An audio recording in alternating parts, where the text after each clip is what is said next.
Hey everyone, welcome to another edition of my live tea tasting. I've got an exciting blend for you guys tonight, and I am thrilled because this is a blend that I haven't done in quite a bit. But it's an herbal blend, and it's one that I tend to gravitate towards during the hot days because they are very super delicious. And I am so excited to bring this to you today. Today we're doing Tillula's Candied Almond. And if you've never had a nut-based tea, let me tell you, they are absolutely delicious. I love there's a certain flavor profile that they carry. They're always very, very sweet. They're very juicy, and I just absolutely love it. So without further ado, let's go ahead and take a look at today's tea. So in the blend, they've got allergies. It's got almonds. There's an allergy warning right before that, so I just wanted to. Hey Sneha, hey Pops, hey Ma, welcome. There's an allergy warning on this. If you're allergic to almonds, this may not be the tea for you, but they do have almonds, apple pieces, cinnamon pieces, and beetroot. It's a very simple blend, but it smells incredible. So this type of blend usually has a similar profile to like oatmeal or rice or things like that, where it smells. It's got that certain kind of sweetness that you'll get from like the rice pudding with a slight texture. So if you take a look at how pink that is. It almost looks like pink lemonade. It's not showing up as well on the camera, but this looks like it's just straight up pink. It's sweet. It's got like a thick scent to it. It smells like candy, really, and I just absolutely love this type. And being that this doesn't have any of the Camellia sinensis leaf in here, so this is uncaffeinated. This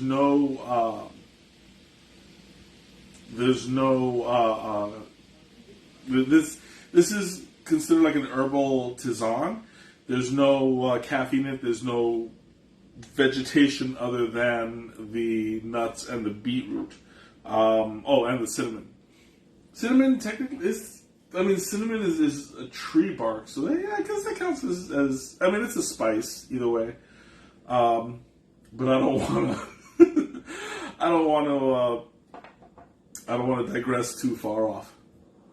So let's go ahead and take our first sip.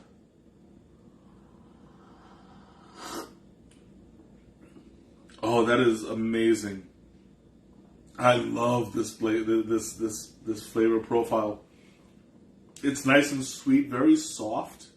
There is a bit of a texture to it, very, very slight, but kind of you still feel it on your palate, and it's kind of got a sugary sweetness without actual sugar in it.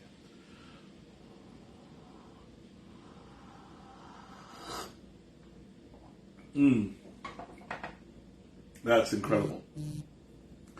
So I have, if you take a look at the blend itself, it is exactly what you would imagine. It's just chopped nuts, little pieces of cinnamon. You have the beetroot. Let's take a look at this right here. You have look at that. It's actual real almond. You can just eat it straight out. And it tastes like it's been sitting there with the beetroot for all this time. Hey Zam, welcome. Because this almond, it absorbed all that flavor, and it is super sweet. I could eat candied almonds just like this, straight out of a bag or something.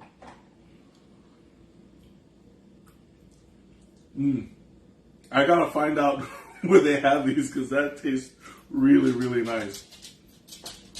I'm gonna wash some of that down. Got a little bit of a cameo from my pupster there. Suki, please. Suki, just don't make noise, baby. Go to mommy. Go to mom. Gotta love live streams. Anything can happen.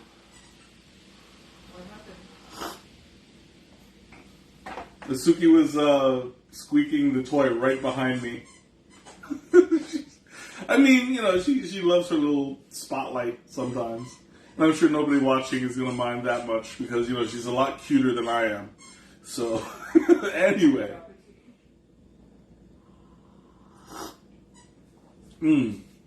Going back to the tea, this is actually the kind of blend that I also love to ice because it's already got that thickness and that natural sweetness on its own that when you add the ice, it gives it just that much more sweetness. Now, tongue receptors are more receptive to sweet when things are cold rather than things are hot.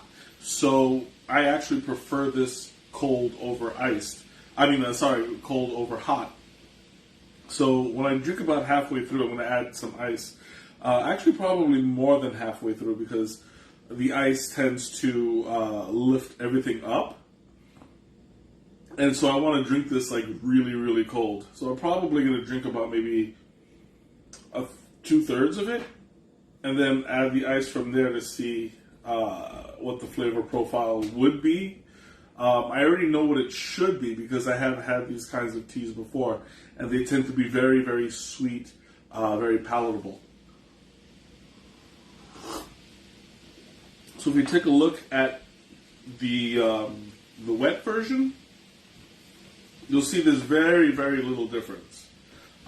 Because there's no Camellia sinensis plant in there, there's no leaf in there for it to expand, it's going to look basically the same. The almonds are not going to absorb as much water because they're just not built to absorb. However, some of the beetroot is going to get a little bit bigger.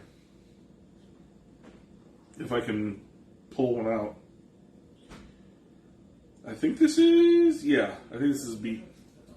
So we'll see how big these chunks are in comparison. So this is the only thing that's really going to grow in comparison with these.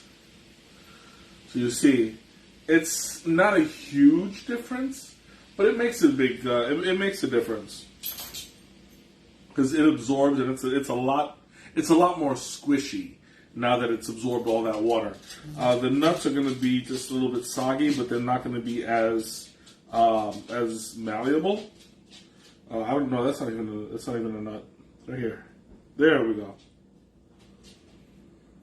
So it's going to be it's a little bit less stiff, but it's not malleable.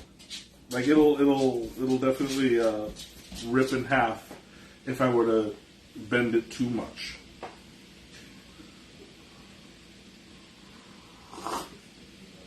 What is that seed? I'm not sure what you're talking about. I don't know. There's no seeds in here. Oh,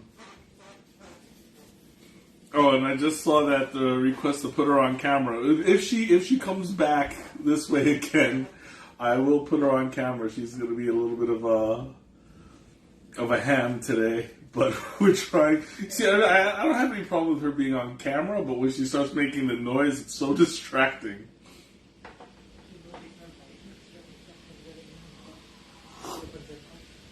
But it is what it is, it's cute. Like, I don't mind it as much.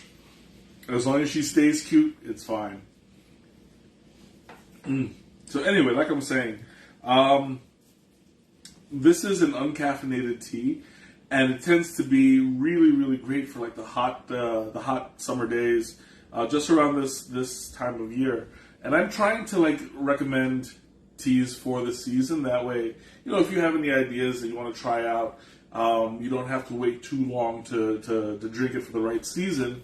Although, teas don't necessarily have to be drank by season, but I recommend it because, it just enhances the experience overall. You don't want to drink too many hot teas when it's hot outside, unless you have that predetermination already. I mean, I sometimes drink chai, like the spicy chais, during the day, so that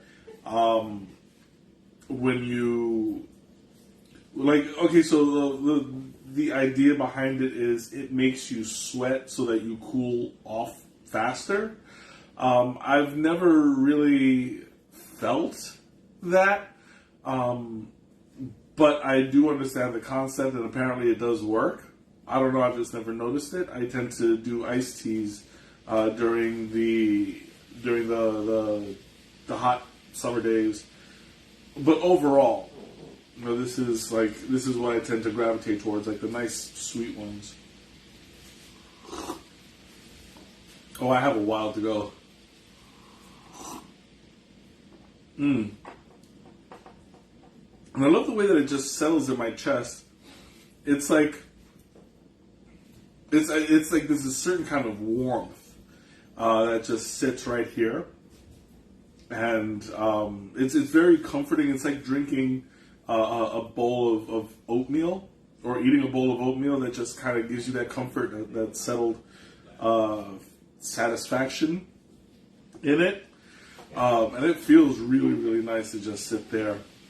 And just like they keep you warm. Like, I'm still feeling the effects of the heat right here. I don't know if that's a good thing or not during the hot weather, but it's air conditioned, so I'm okay.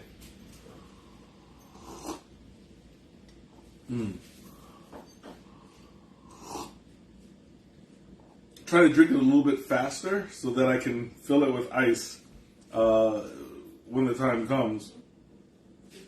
So if I were to caffeinate the tea, what would I put in it? I mean, first and foremost, I would caffeinate it using Camellia sinensis plant, and this being what it is, I would probably use a white tea. However, here's the caveat: you can't brew a white tea at the temperature that this needs to be brewed at. This is at about 212 for 5 minutes. If I were to add white tea to it, then I'd have to do it at about 180 for about 3 minutes. Or if I were to use an oolong, maybe a milk oolong. A milk oolong wouldn't take away from the sweetness, so I think I would go that route, because that is able to withstand the 212 degree water for 5 minutes and still be fine without over steeping. But white tea is not caffeinated as much. That is the conundrum, because white tea is caffeinated. It's actually one of the higher caffeinated leaves. However, it doesn't seep into the tea itself. Like, you would have to steep the white tea long and hard in order to get that caffeine out. And at that point, the tea would be oversteeped and bitter, so the extra caffeine wouldn't be worth it. So it is kind of a misconception that the white tea is not as caffeinated. Because the thing is that white tea is usually like the newest leaves. And the newest leaves are the most caffeinated because they want to stop bugs from eating it. So you're going to put all of your chemical repellents to the newborn so that they have the chance to grow. However, that doesn't translate into the tea itself. So it is a bit of a mishmash answer, but that's about as accurate as I can explain it. However, there's also If it's white tea that's just like that's harder picked, which means it's not the bud, but it's the least like white peony. White peony is not exactly like the youngest leaf, but it's also just lightly heated and less oxidized, so that you don't have that harshness of like the black teas, the dark teas, even some oolongs. So that would be like the freshest, but then at that point, those are also not the most caffeinated leaves. It's about as caffeinated as any other leaf, but it's not tortured as much, so to speak. So the caffeine question is always going to be a complicated one. Oh man, that's always so good. And I think I have enough. Let me take one more sip. You know what? Let me do the Thomas taste first, and then we can add ice to it. I'll do the Thomas taste twice. Ooh, that's hard to say 3 times fast.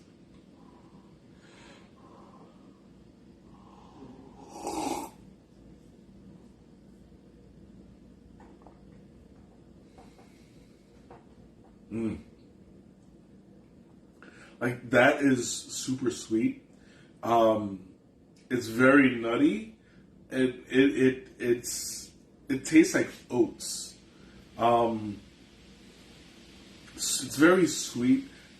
I can taste like the sweetness of the beets in there. That's really nice. And it's like the texture. The texture is a little bit heavier when I hold on to it. But it's slow burn, so it's not as heavy as I talk. And I think I have enough to add some ice to it. So let's go ahead and take care of that.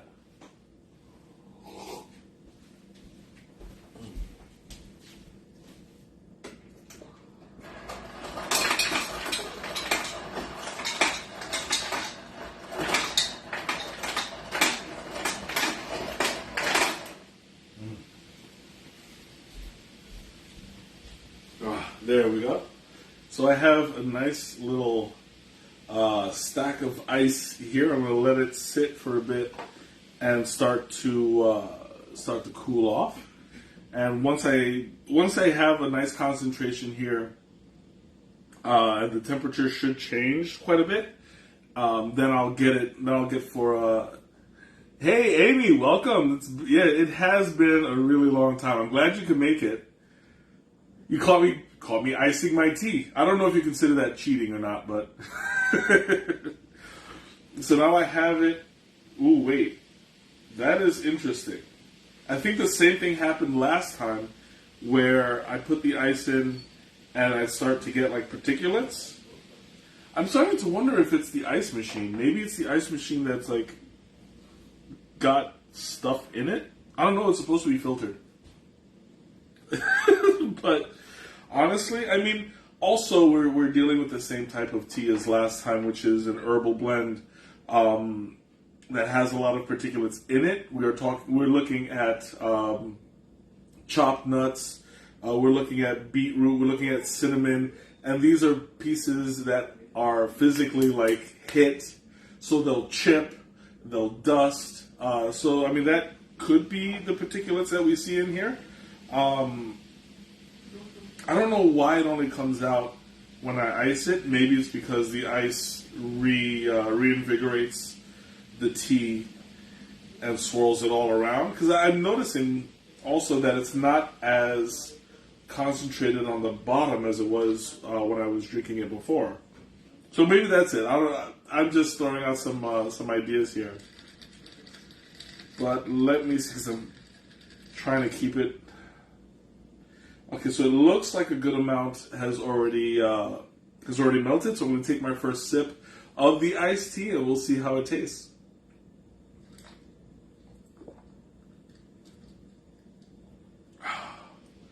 Oh, that is really nice.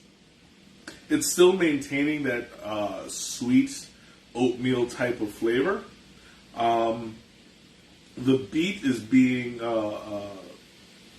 hey mom, welcome. The beet in it is enhanced, and it's taking on a kind of almost citrusy sweetness. Like I'm getting kind of a strawberry vibe going, but not like a natural strawberry vibe, more like a candy strawberry vibe. You know, it's got that nice, vibrant pink sweetness that strawberry candies have. And I can't even say, hey, Mona Lisa, welcome. I can't even say that it's like that typical candy because, you know, there's no sugar in this. It's all just cinnamon, beetroot, you know, like as I mentioned before. But it gets very concentrated in this. And I kind of want to, like, this is going to be after the whole, after the presentation. But I'm going to ice this on its own, like from the fridge. Because I don't want to dilute I don't want to dilute it like I just did. This is for demonstration purposes only. So the flavor is semi-diluted, but I'm not mentioning that as an issue of quality because that's my fault for putting it in. So I mentioned that it is diluted, but it's not like affecting the flavor as much. This can still be a very, very strong iced tea, especially with the particulates at the bottom. Once I get to that point, I'll drink it and like that concentrated flavor will go down in one gulp. And I'm actually looking forward to it because the intensity of that sweetness is going to it's going to be really great.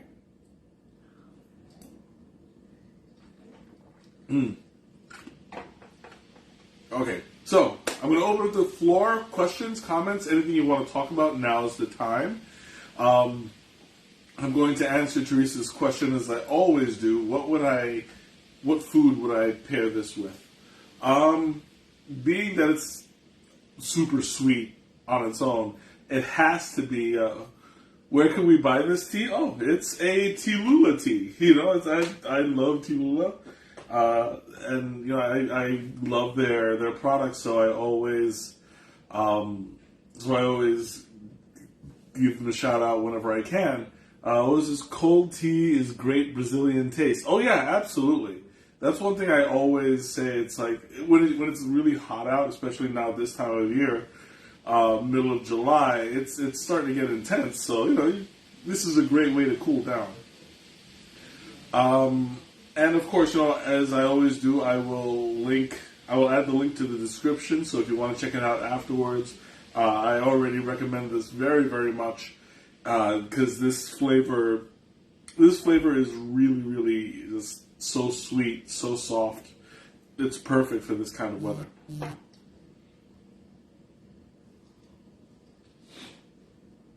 Okay, so as I was saying, what would I pair this with? I would say I would give it something in the dessert section. Probably not chocolate though. Chocolate might be a little bit heavy for this kind of flavor. I would probably move more towards caramel. Something that is a little bit sweeter than chocolate. Maybe a white cake or a stroopwafel, something along those lines where it's not heavily sweet, but it's got like that nice, vibrant, light sweetness. Yeah, that'll definitely do. And here comes the munchkin again. For those of you who wanted to see her on camera, yes, little girl. You want to be seen? Here's your audience right here, baby. Come here. Yeah. She's getting huge. Yes, you are. You're getting big. She's 9 months, you guys. She is 9 months of just furry naughtiness. Ah!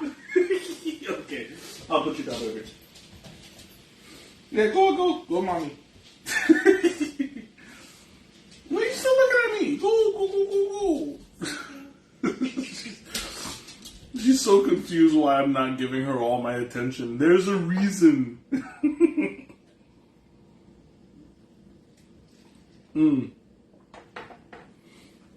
Anyway, I'm a little bit winded from picking her up. She's getting heavy. Like she's close to, last time we weighed her, she was like 53 pounds.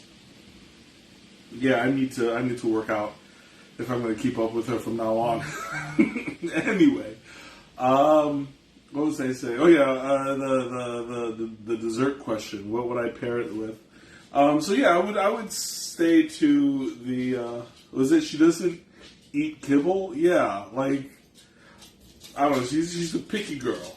She's so picky. We gotta keep an eye on her and like start to mix some meat in there. She's got sophisticated taste, just like Daddy. Oh, she can't wait to meet you. Oh yeah. Whenever you get over here.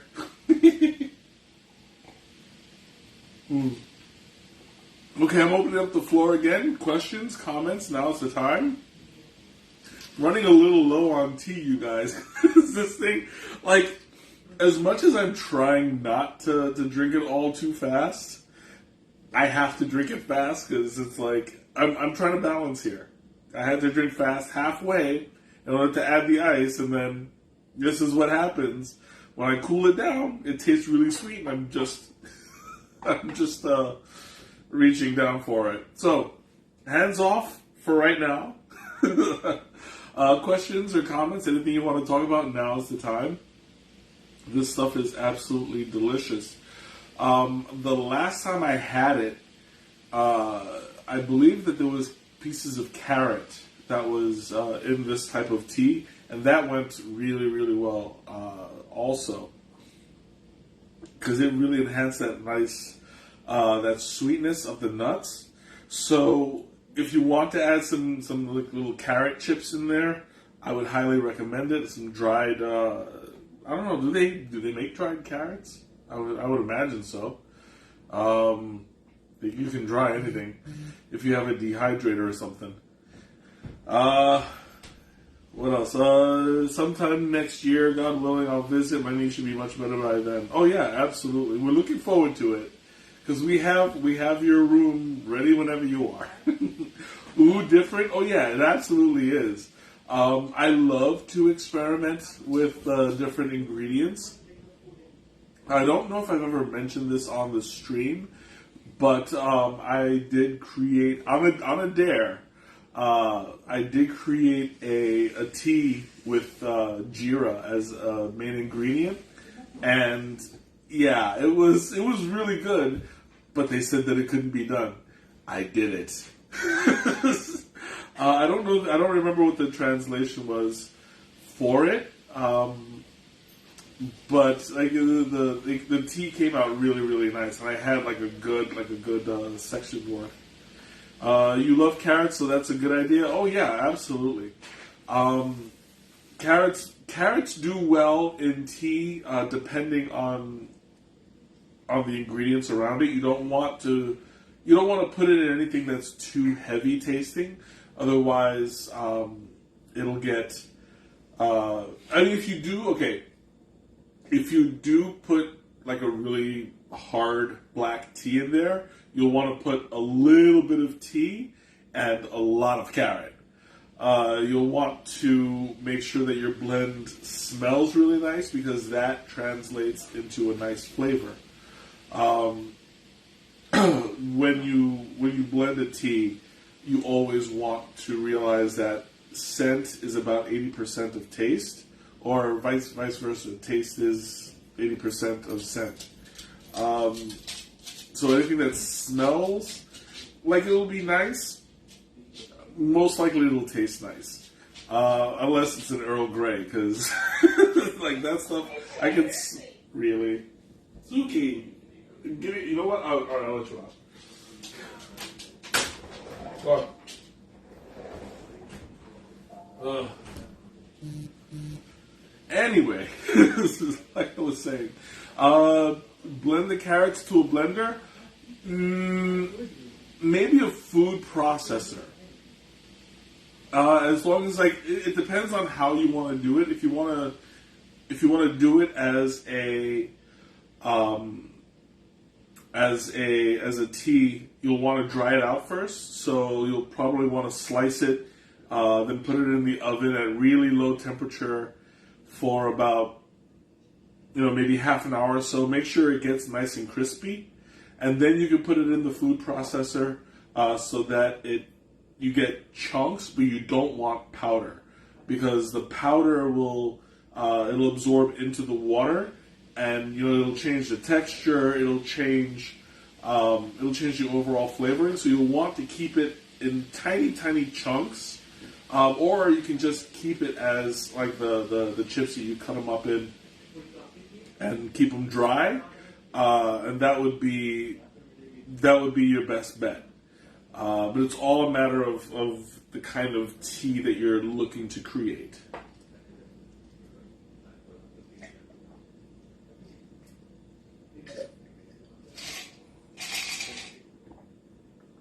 Oof, all done. All right. So I'm going to go ahead and close things out. Thank you all for joining me tonight. This has been an absolutely delicious blend. I will be adding the description the link in the description. So if you want to try it for yourself, I 100% say that you should. And until next time, have a great night, a wonderful weekend, and I'll see you later. Bye.